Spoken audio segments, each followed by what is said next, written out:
Hello everyone, welcome to my channel. Please subscribe and keep watching more details. Chicago Fire warns of layoffs and forced retirements. Which characters will get cut? During this Wednesday's episode, the city sends Ambrose to audit Firehouse 51, which has the whole crew groaning in displeasure, especially because they're down several team members.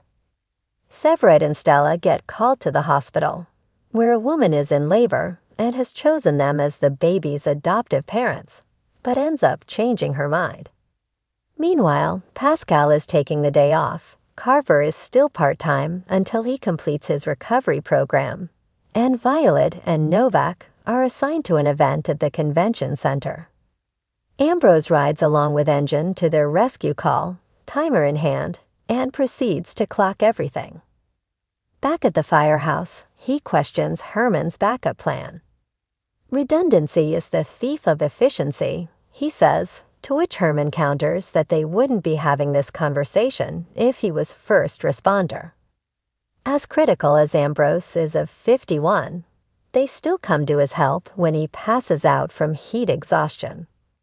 Once recovered, he lets Herman and Mouch know that the firehouse passed the test, but big cuts are coming soon from the city.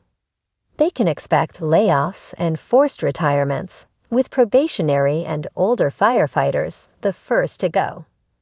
Mouch reminds Ambrose of everything he and Herman have accomplished, then adds, "Us old-timers are not going anywhere." But do they really have a choice? And with Herman still somewhat non-committal about becoming chief, could that be even more reason for CFD to let him go? Or do you think someone else from 51 will be cut? Could these layoffs end up explaining how the show plans to write out Ritter and Carver? It's also worth noting that according to Deadline, contracts are up for some veteran #Own It Chicago past members like Firestar Taylor Kinney, with negotiations underway. Should those talks not go well, the layoffs twist could cushion the sudden disappearance of any characters at the top of next season. In a dramatic twist that blurs the line between fiction and reality, Chicago Firehouse 51 is bracing for a shakeup. A leaked internal memo teases budget cuts, impending layoffs, and mandatory retirements, sending shockwaves through both the firehouse and the show's fandom. Rumors swirl faster than a CFD engine racing to a 3-alarm blaze. Who will be shown the door? And what does this mean for the tight-knit family we've come to love? The memo, reportedly issued by the fictional Deputy District Chief Hill, cites citywide restructuring and rising pension liabilities. The wording is clinical, but the subtext is clear. Not everyone will survive the purge. Some may go unwillingly. Others might step aside with a heavy heart. Let's break down the top contenders for an exit and what their departure could mean for the series. Chief Wallace Bowden, retirement on the horizon. Chief Bowden, Eamon Walker, has long been the heart and soul of Firehouse 51. Calm under pressure, endlessly wise, and fiercely loyal, Bowden's leadership has been the backbone of the firehouse for over a decade. But whispers behind the scenes suggest his age and high-ranking salary put him in the city's crosshairs. In recent episodes, Bowden has spoken more fondly of his wife Donna and hinted at the possibility of a slower pace. A recent scene where he lingered in his office long after everyone had gone home, staring at a photo of the original squad, felt like ominous foreshadowing. Could Chief Bowden accept a forced retirement with quiet dignity?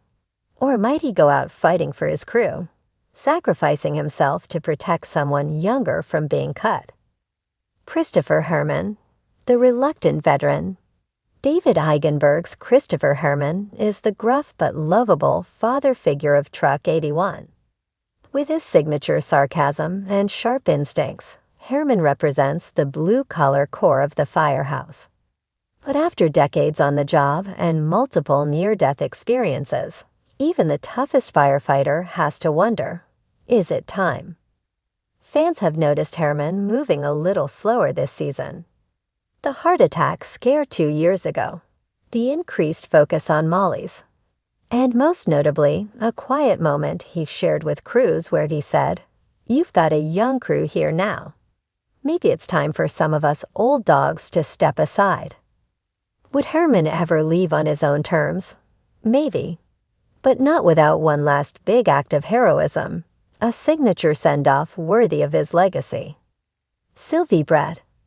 1 foot out the door already. Kara Kilner's Brett just got married and moved to Portland, so technically she's already departed. But with her appearances in Season 12's early episodes, viewers clung to hope that she'd return full-time. Now, with talk of city layoffs and medical staffing reshuffles, it looks like the Portland honeymoon might turn permanent. Fans are divided. Some say Brett's story arc has come full circle, from wide-eyed newbie to commanding paramedic in charge. Others believe she has unfinished business, especially with Violet, who seems to be floundering without Brett's guidance.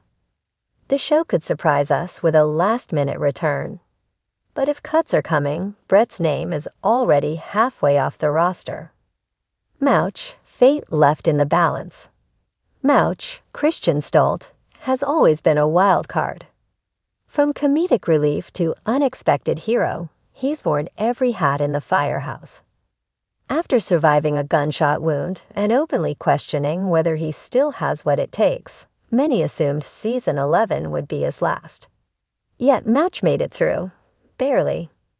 Now with the looming specter of forced retirement and the increasing emphasis on youth and mobility in fire department policy, his spot is suddenly not so secure. Could Mouch be the emotional gut-punch departure no one's ready for? If so, fans will need a box of tissues. His farewell would almost certainly involve a heartfelt goodbye in the lounge, surrounded by photos, old helmets, and maybe even a final beer toast at Molly's. Darren Ritter and Blake Gallo, fresh blood in danger. While logic suggests veterans will go first, don't count out a shocking twist. Young firefighters like Ritter and Gallo, energetic, unjaded, and full of promise, could be cut for more cynical reasons.